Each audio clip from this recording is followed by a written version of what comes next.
Hello, everyone, and welcome on behalf of the College of Arts and Sciences. I'm Elizabeth Falter. I'm the Digital Media Specialist in the Department of English, and I will serve as your moderator today. Thank you so much for joining us for Book Club.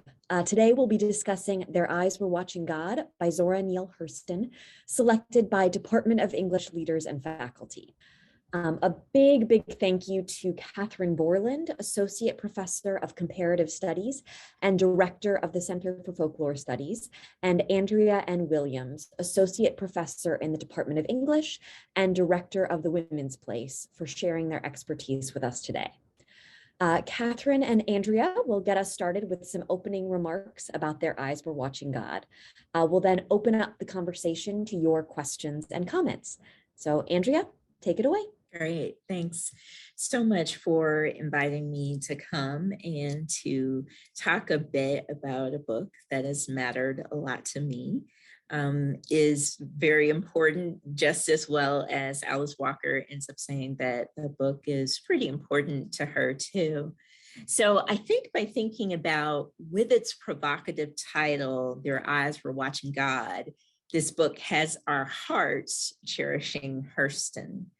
Hurston enjoyed some recognition as a writer and folklorist during her life, but it's within the last 50 years that she's become a celebrated feminist icon, appreciated for the sass and the joy that she inscribes in her characters, especially Black women like Joanie Crawford.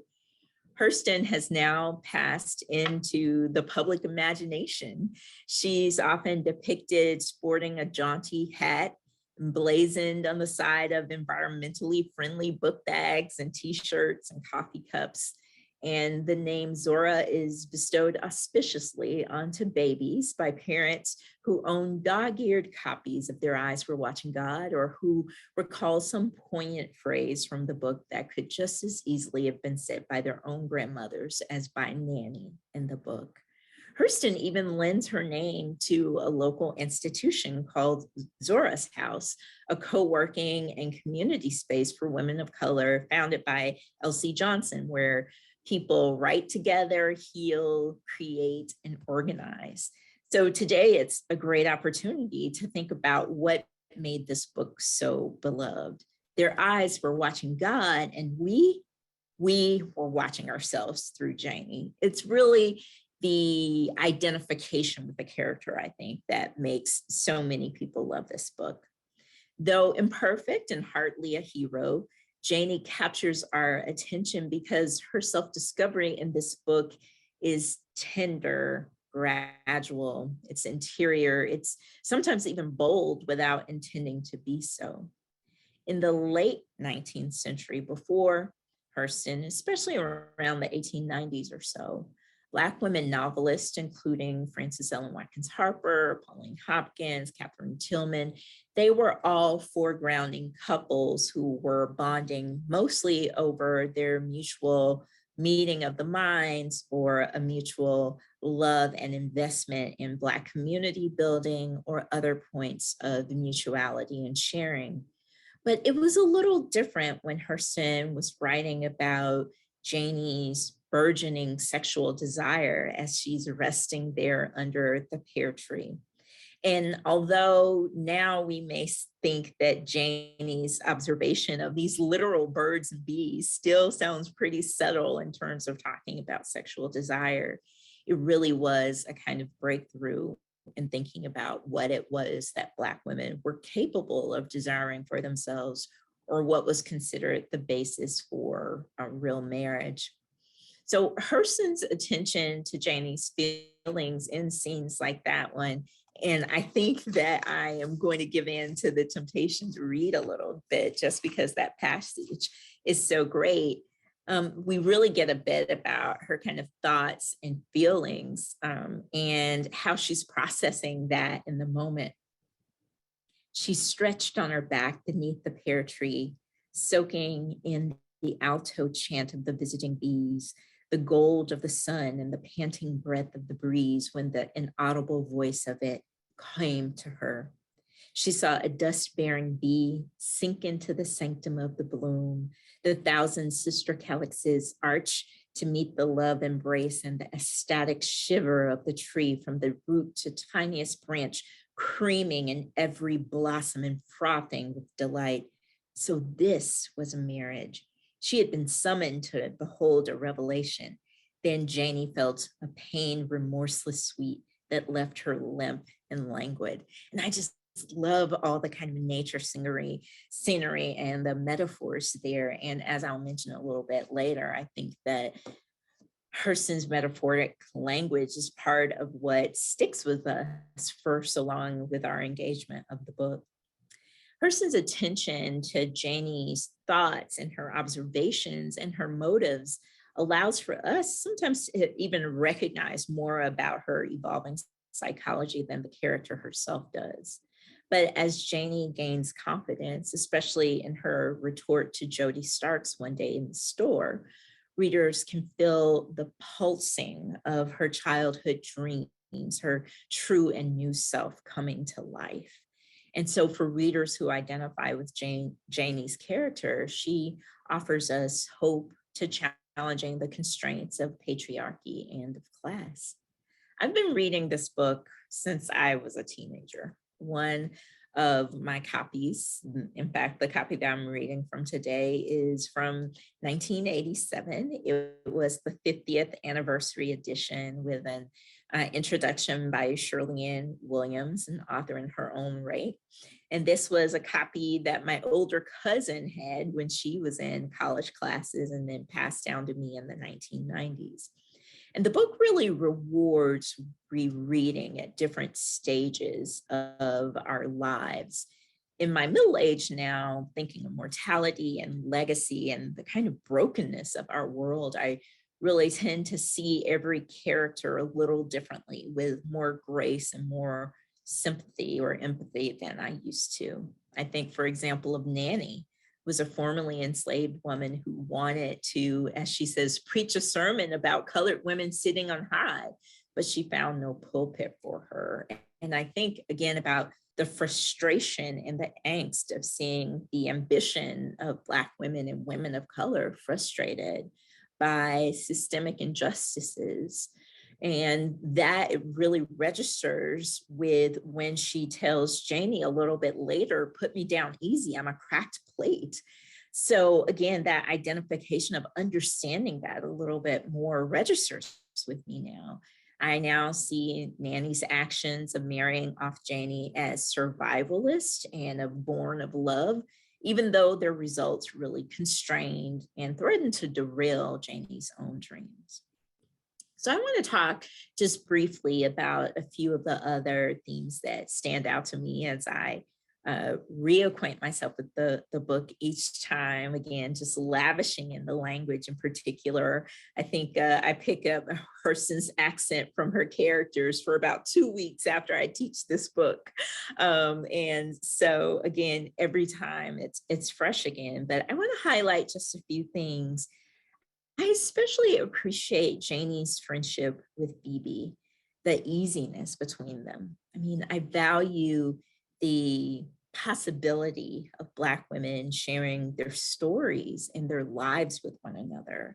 And this challenges the idea that when you have two female characters, they have to be foils for one another, and especially the possibility that they should be foils that are contending for the love of one romantic interest. So I appreciate that she challenges that and really gives friendship a kind of breadth of its own here. I'm also secondly paying greater attention here, maybe because of my own interest in questions of class division among African Americans, including in my first book.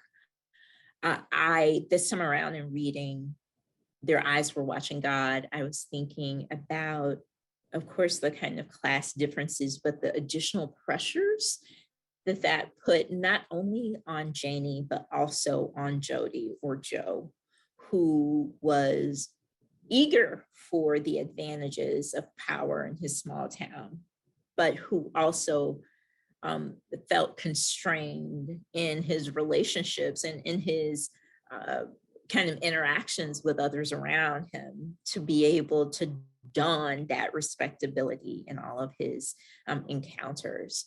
And so it's really a powerful scene between Joe and Janie when she talks to him on his deathbed. And I had someone recently to say, but isn't that really cruel? I mean, she could just let the man die in peace, but she recognizes that this is her time and that he is now her audience, willing or at least needing to listen to her to a greater extent than he had when he himself was mobile and more in charge.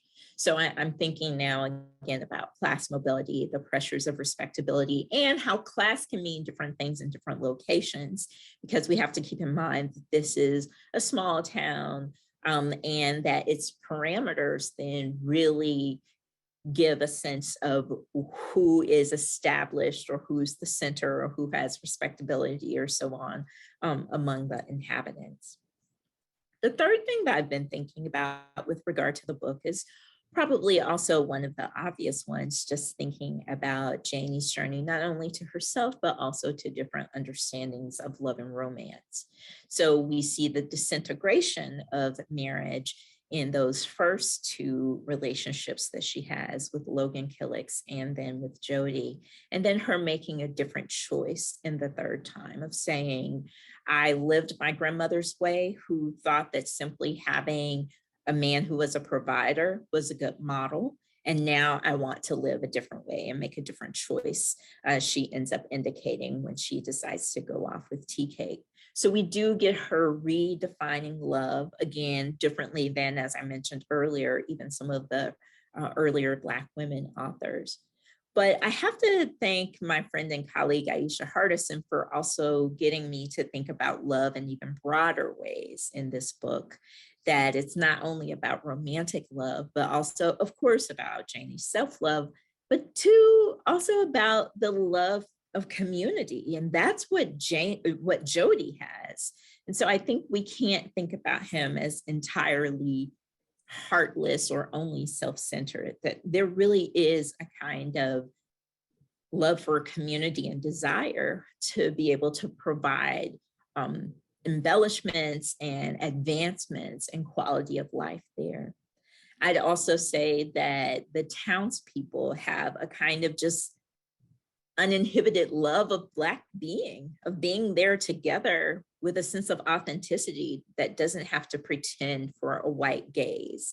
And in that regard, Hurston is really showing us a kind of appreciation of Black folk culture in a way that isn't meant only to be viewed performatively or even exploitatively in terms of as a consumer good or through appropriation.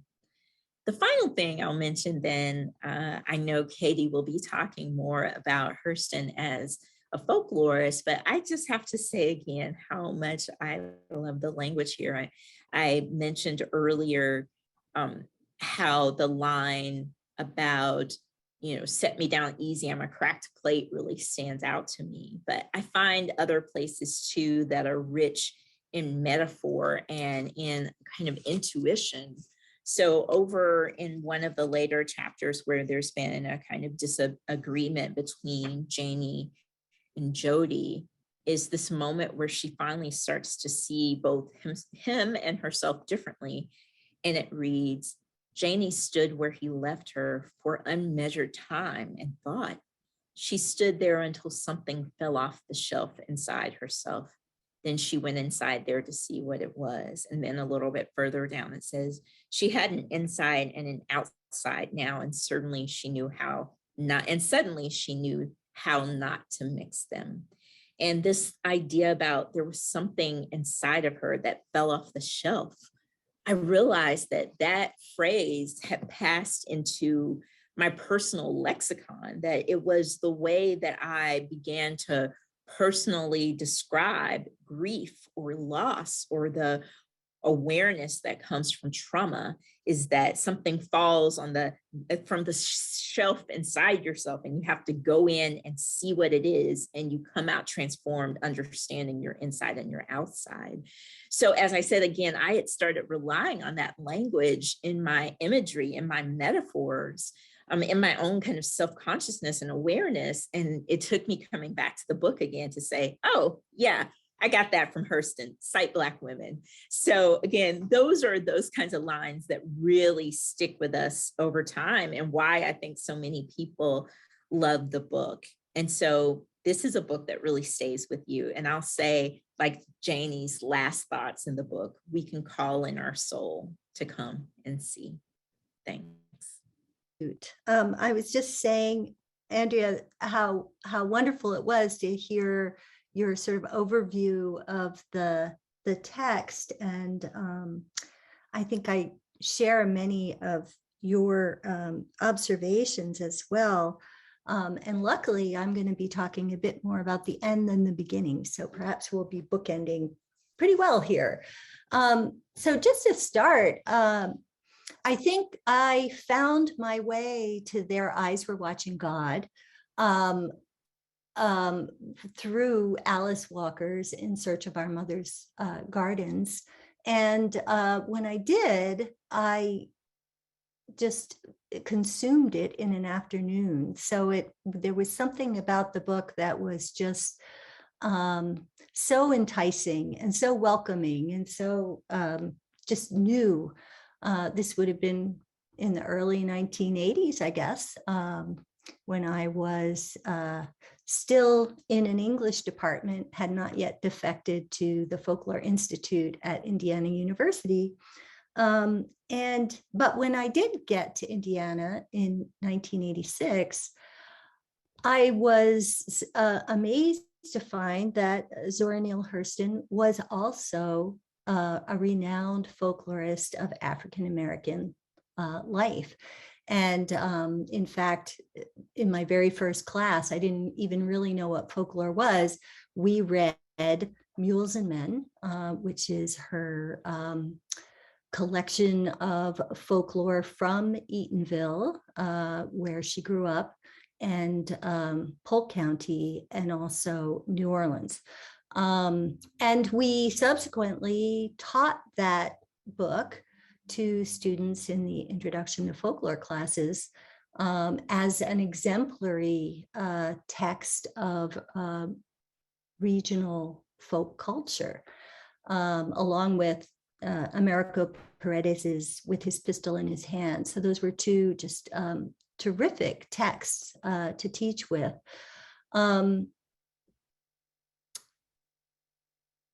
And interesting that they were both, I mean, Mules and Men was written in 1935.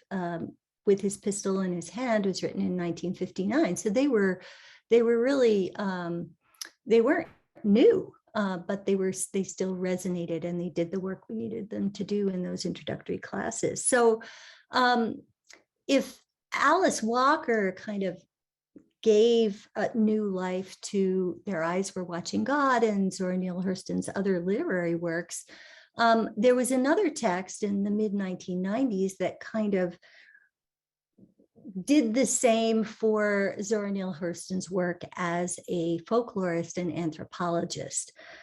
So in the mid-1980s, there was a collection called Writing Culture that announced itself as a kind of paradigm shifting anthropological collection that was going to center on anthropology as experiments in writing, but that totally ignored generations of women anthropologists who had, of course, fallen out of the canon, and their experiments in writing. And so Women Writing Culture, a book edited by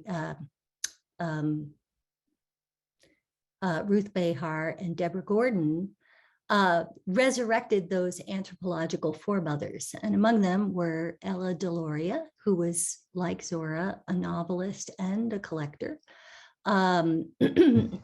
Elsie Clues Parsons, Ruth Landis, Margaret Mead, and of course, Zora Neale Hurston. Interesting in the essay, kind of resurrecting Hurston as an experimental writer of anthropology, Graciela Hernandez, talks a lot about the way in Mules and Men, Zora is very self-conscious about her perspective as an anthropologist. She uses this metaphor at the very beginning of the book. I was going back to my home community, but now I had the spyglass of anthropology. So this idea of anthropology being a distanced and detached kind of way of understanding community life. But in that same sort of introductory framing, Zora contrasts that persona with just good old Zora, the prodigal daughter come home. She's very, very self-conscious.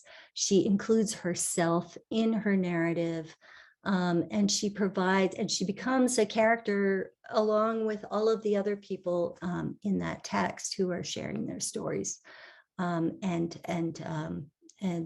life ways with her. One of the interesting things about reading Mules and Men alongside Their Eyes Were Watching God is the way in which both texts kind of traverse the same territory. In Mules and Men, Zora Neale Hurston, the anthropologist, comes back down to Eatonville from Columbia University in New York City. She spends some time there, and then she's off again to Polk County in search of bluesmen. And Polk County, of course, is the Everglades. So like Janie, she goes south to Eatonville and then south again to this other place. But what's interesting about that Polk County episode is the way in which Zora and Janie really have very contrasting experiences. For Janie, of course, this is the chapter in her life where she is most fulfilled and most kind of integrated in her community, right? She's no longer sitting outside or away or apart or above. She's right in there doing things with the other people of this community, and particularly with Tea Cake. She goes there for love. And that love has changed her, because now she doesn't make the distinction between staying in the house and doing the work of the house as opposed to helping, for instance, her first husband, Logan Killix, with the work of the men. Now she's happy to go fishing and plant beans along with everybody else.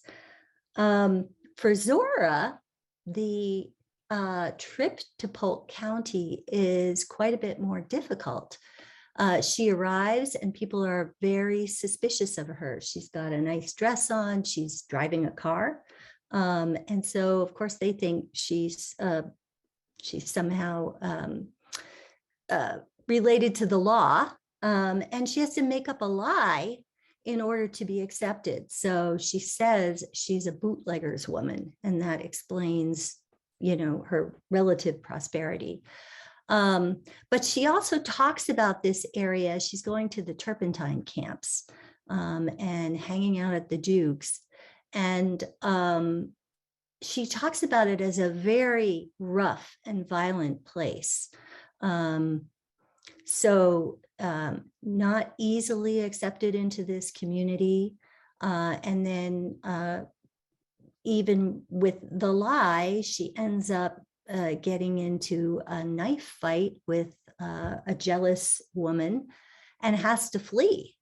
It's quite a different portrait from the portrait that exists in Their Eyes Were Watching God, where Janie is really, the people are warm and friendly and interesting and open and fun-loving. Tea Cake is a gambler and he's a guitar picker, but he's not violent. So we see this very different depiction of what we can imagine is the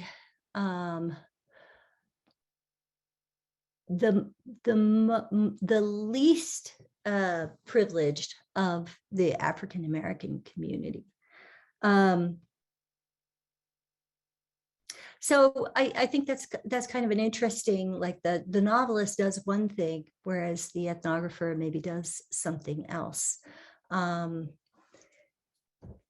And I wanted to kind of back up a little bit and say both of these stories, they're written not very far apart. I think there's 2 years between them, 1935 and 1937, are based in part on work that Hurston did in 1927, about 10 years, 8 to 10 years earlier, when she got a fellowship to go down and do research, particularly with people who had experienced slavery. And I think this is another interesting sort of background to how the story In Their Eyes Were Watching God evolves. Janie is, in essence, the child of a formerly enslaved woman, right? It's her grandmother, but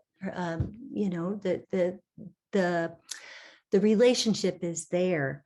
Hurston was very concerned to make sure that there was a record of these people's experience, since they continued to be marginalized in the 1920s.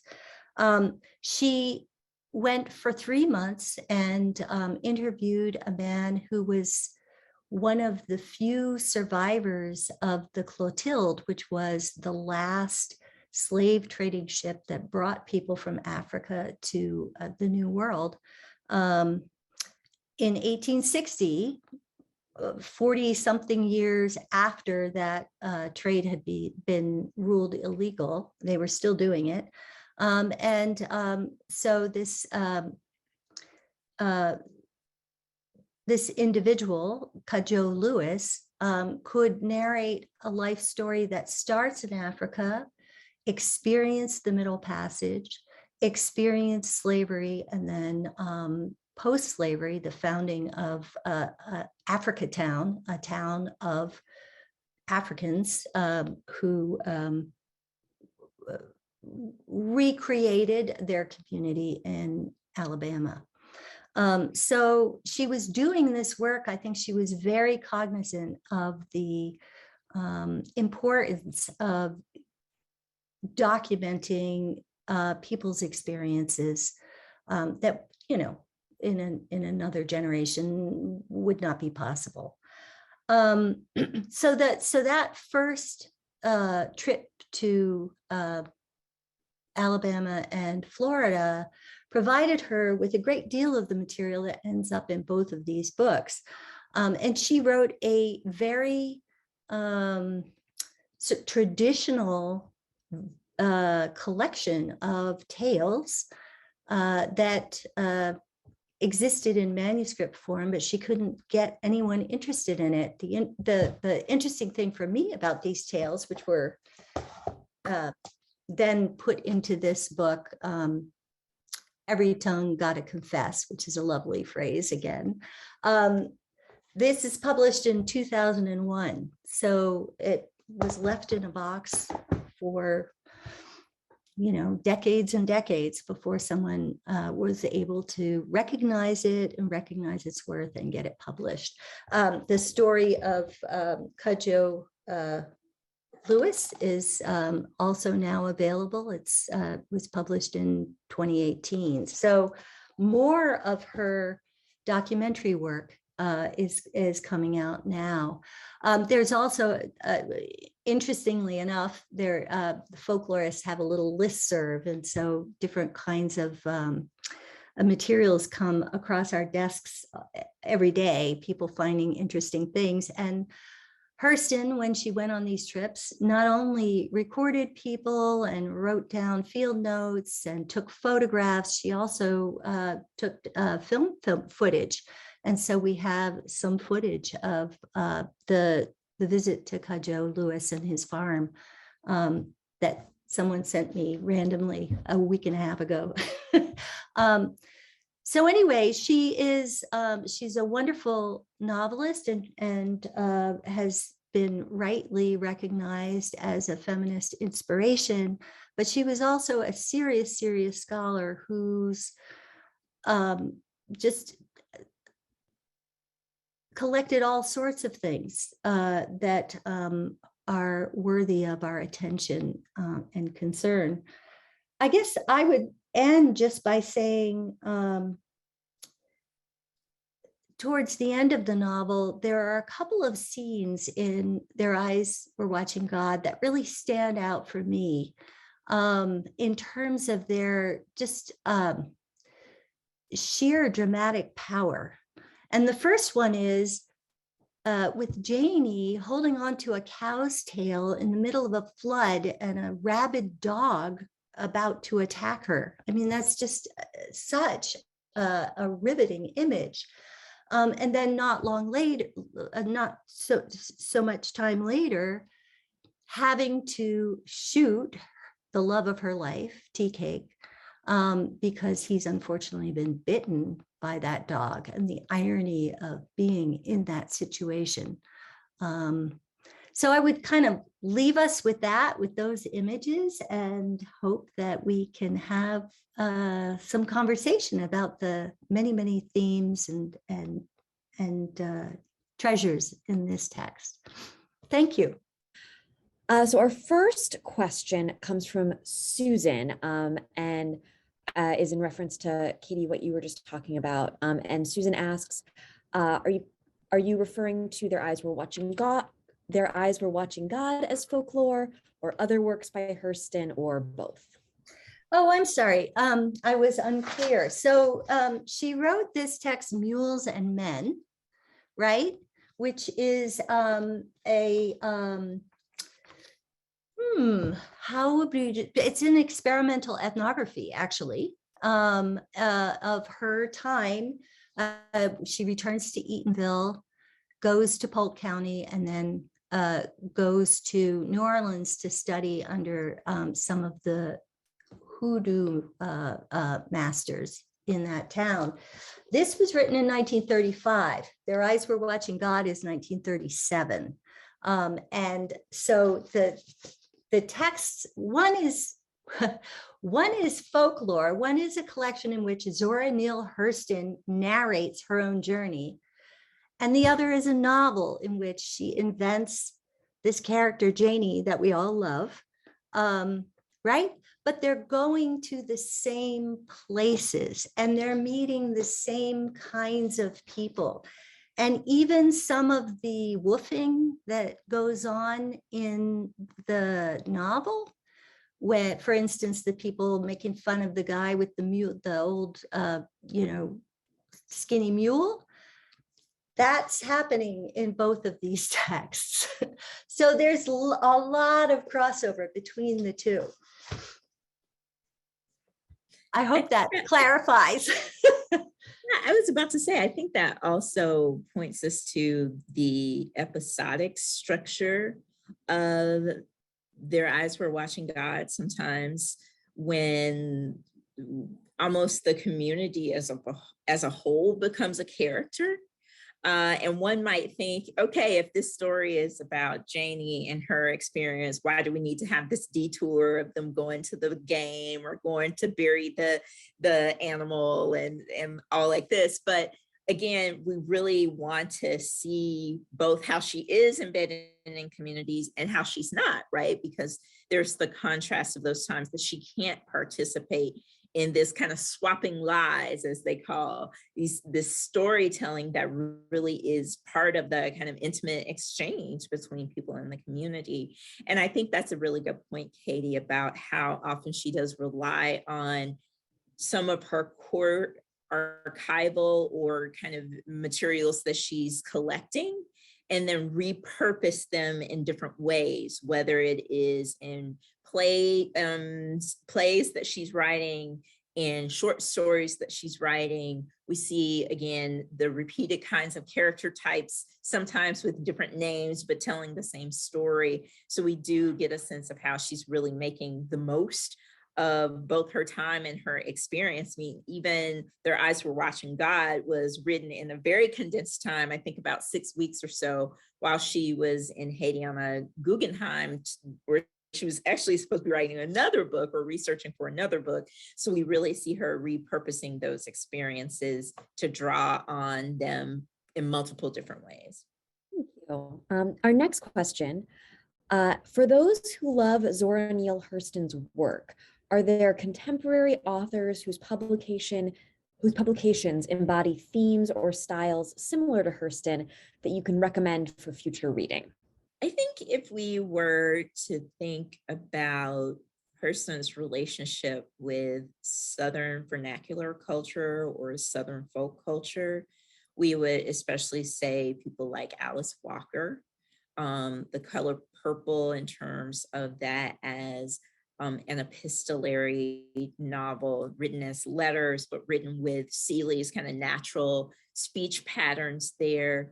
And then we know the line from Alice Walker, many people say, goes next to something like Sapphire's Push, again, and thinking about just writing in different styles to represent people's natural language. I'd also say, so many people have proclaimed themselves as inheritors of Hurston's style, even referring to her as a kind of foremother. And I always think that's interesting, given her child's free state. But thinking about her in terms of that way, Shirley Ann Williams, that I mentioned earlier, as writing the kind of beginning prologue for this book, in addition to Gail Jones and Corregidora in the 1970s or so. If we were to think more about just her emphasis on either Southern writing or even on representations of kind of Black love and romance and its fragility or its vulnerabilities, I would think maybe even something like Tayari Jones's American Marriage, where you're seeing the kind of slow disintegration of a marriage and a journey into self for the female protagonist in particular. So those are a couple of places to pick up. Not everyone uses language as skillfully as Hurston does, in terms of with a deep respect for vernacular, as opposed to in a kind of lazy way that's just dropping the G's off the ends of verbs. But I think that there are some other people who have a sense of respect for some of the intents that she was sharing there. Thank you. So our next comment comes from Susan. But Susan says, this was my second reading of the book, and I saw it this time as a romance novel about a woman who lived in a different time and place. As Janie matured, her thoughts about romance changed in ways that have universal meaning for all women. Hurston tells the story in a lyrical way. I really enjoyed that. Yeah, and this isn't an untroubled romantic narrative, right? As I mentioned earlier, the characters here are still fallible. I mean, I think even in what is often held up as this kind of idealized love that crosses the boundaries of age for Tea Cake and Janie, there's a troubling thread of domestic abuse that happens there as well, that I am not sure that initial audiences or earlier audiences would have taken as seriously as what appears to us now. And so I think those are some of the ways that we think, yes, this is partly about a romance, but there are also some things to critique in that romance. And that's why I think it's as important for us to think about this as Janie really learning to love and acknowledge and define herself. Now, that happens to be through the encouragement of a often uninhibited partner with Tea Cake, who encourages her to experiment with some of these different things. But in that way, we might think of him as a coach as much as a partner. and then bring that back around to, as I said, those final lines that are about her soul coming out to see what's there and what's left of the life for her to make.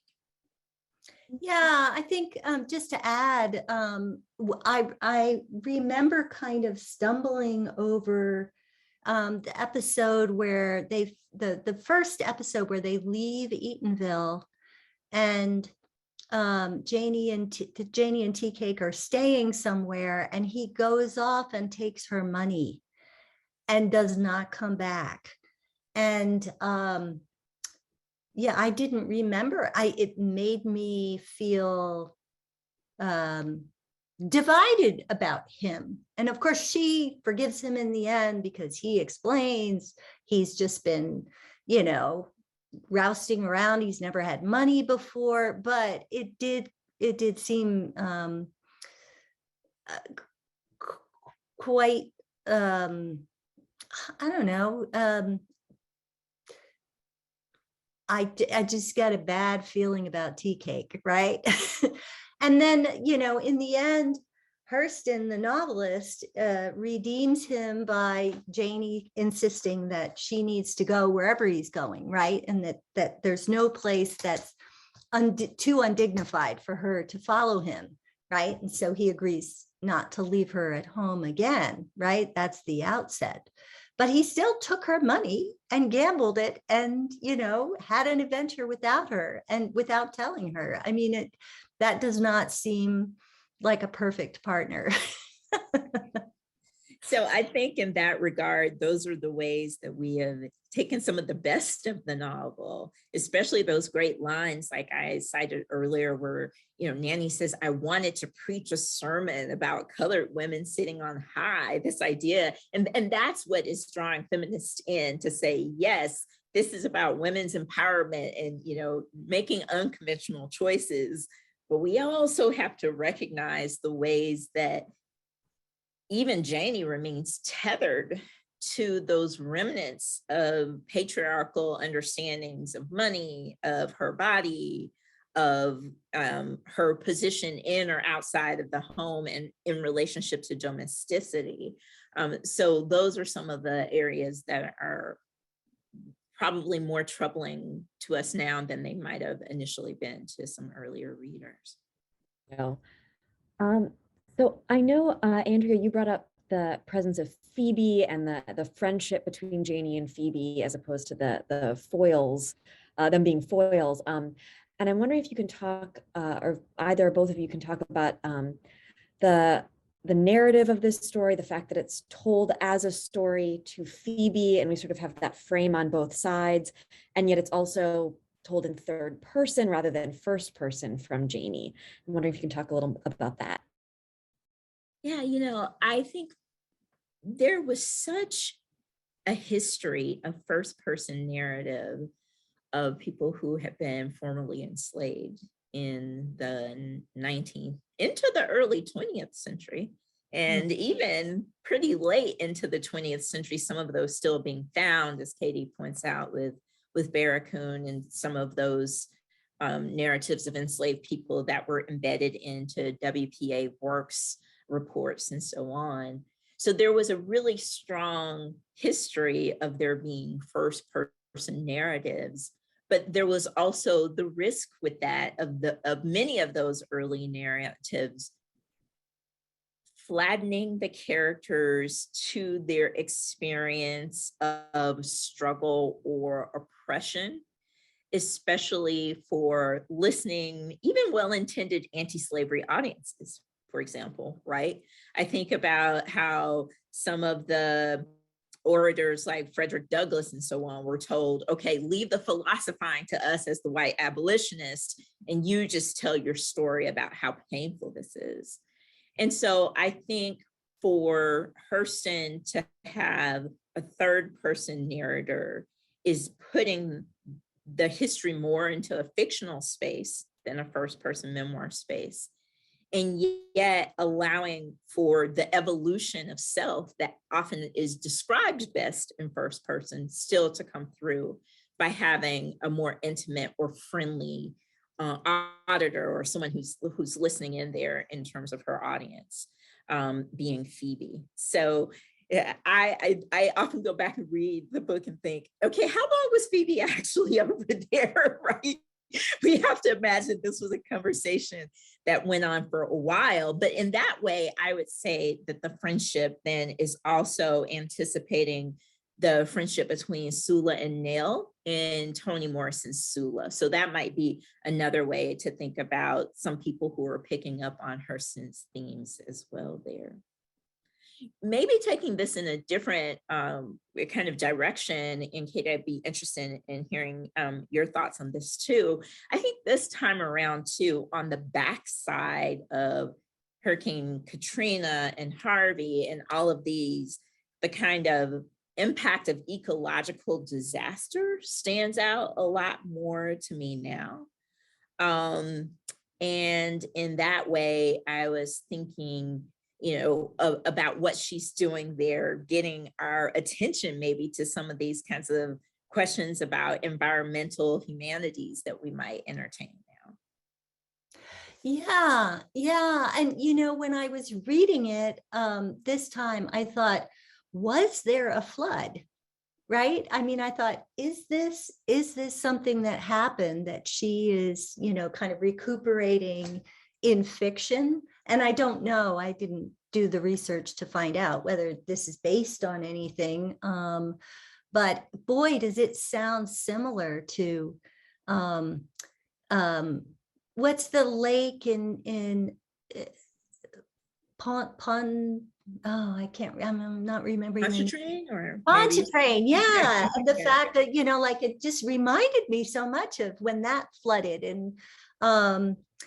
And so, yeah, it's interesting, but it also gives her this wonderful opportunity to engage in a kind of mythical narration as, different groups of people and animals start, some are more in the know than others, right? Some of them can smell it in the wind, right? And others are, and then she and Tea Cake and their friend are just kind of laughing it off as not being important, right? So there is this, again, this sense of it moving into that, the flood narrative, like the biblical flood, right? And this comes across still, as you said, with her kind of references to biblical tropes or to creationism a number of times throughout this, is a bit more lyrical than I think of Jasmine Ward's use of kind of the hurricane in Salvage the Bones, where we get this real grittiness as a result of hurricane or flooding or so on. And so, yeah, that's really interesting just to kind of think about those two in relation as well. Yeah. I mean, there's an article in that, right? Be thinking about how does she dramatize that weather event, right?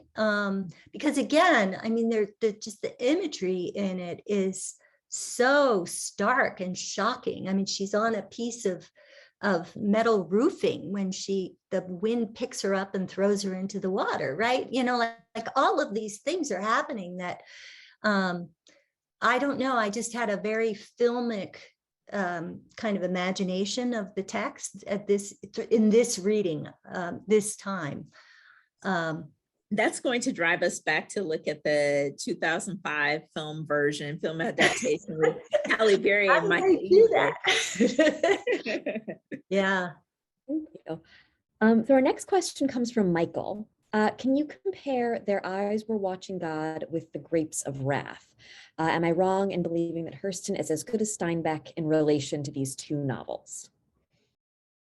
I'd certainly say that Hurston is, this is going back to a question that I think is a larger question, but that perhaps I gestured to a bit in saying it's been in the last 50 years in particular that people have paid greater attention to Hurston.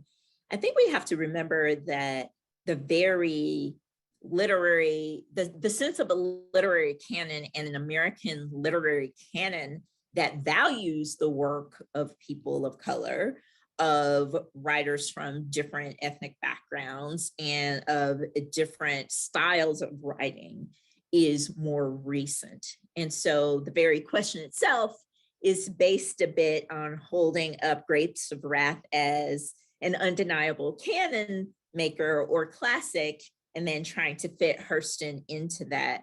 But I think more contemporarily, people are thinking about, how do we need to explode some of the very ideas on which the canon was based, of thinking about what the great American novel is, or who can write the great American novel. So I think both of these authors are certainly very skilled in thinking about particular demographics of people, their hardships, their joys, and especially given us experiences of working class characters. That much I would say that they do have in common, although they're sometimes coming from different angles or writing from different perspectives, especially given how much here Hurston is centering that female experience to think about what does not simply poverty, but even the goodness of Janie being fairly middle class in their kind of community, how is she just as constrained by that in some ways as well? So I'd say, yes, read both, and read with a kind of openness to how both writers are thinking about these different racially differentiated populations of people experiencing working class experience in, kind of early to mid America, 20th century America.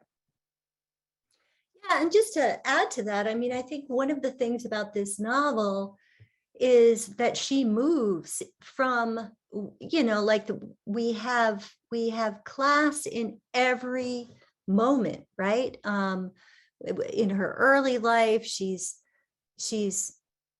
participating in the plantation, right? In the sense that she is raised with these white children and doesn't realize she's Black until somebody takes a photograph. So, there's a way in which it's a very varied portrait, right? So we have Joe Starks and his, lamp lighting ceremony in the new Eatonville, but we also have, someone who's, too poor to get his own cane, right? And so is stealing cane from someone else. And really, I think a narrator who condemns those, class distinctions at every point where someone is trying to establish themselves as above or distinct from, the narrator seems to be kind of challenging that, right? Doesn't support it. So observing without supporting. I'm glad you brought up that scene about the photograph, because it goes back to your point about the kind of documentary nature of recording Black culture that Hurston was interested in. But I also think, we need to connect that scene more seriously with Janie's awakening or awareness of herself, because it's easy to think of that as a kind of, naivete. But I think as much as she feels freed in some ways from racial identification, her grandmother feels very connected to the constraints of that, even in saying, the Black woman, or she says the colored woman, is the mule of the world. Right. So I think, we already see some of the experience of that next generation of kind of freedom, or a different kind of self-awareness that Janie is feeling just by having arrived at that age without recognizing that she was a little Black girl. But that also harkens back to some slave narratives as well, in which many of the children, people like Harriet Jacobs, will say they didn't know that they were enslaved until something in particular happens. And it tells us about how really unnatural and socially constructed these very categories of who's enslaved, who's not enslaved, who's a Black child, who's not a Black child are, and they don't come natural to kids as they're growing up. Right. Yeah. Thank you. Well, we've got just a couple minutes left. So in those couple minutes, Katherine and Andrea, love for you to give us some closing remarks on the novel and why it endures. Well, it's very well written. It's got wonderful characters. And as I said, there are these moments of, just the imagery just stands out so strongly. I think, and I would also go back to this point where Hurston is really experimenting with, how do I tell this story? How do I give voice to this experience that I know exists among people who have been denigrated, who have not been able to tell their story themselves, right? And she is a romantic of vernacular culture, right? Like the Polk County is more authentic than Eatonville, right? And so I think, but I think that she's in a sense writing in defense of something, right? Writing to underscore the humanity of people who have, for various reasons, women, people of color who have been dehumanized. And so I think we need more stories like that. That's why it endures. I think it endures for some of the reasons that I mentioned early, in terms of a particular reading style that it invites of identification, of you being able to say, if I were Janie, or I've been through this similar situation, of coming to an awareness. And that's why it's really great to read for college classes, because it's at that stage where students might be feeling, if not from a grandma or a parent, maybe some other kinds of societal pressures of, this is what you should do. Get your degree, get married, have your children, do this, do that.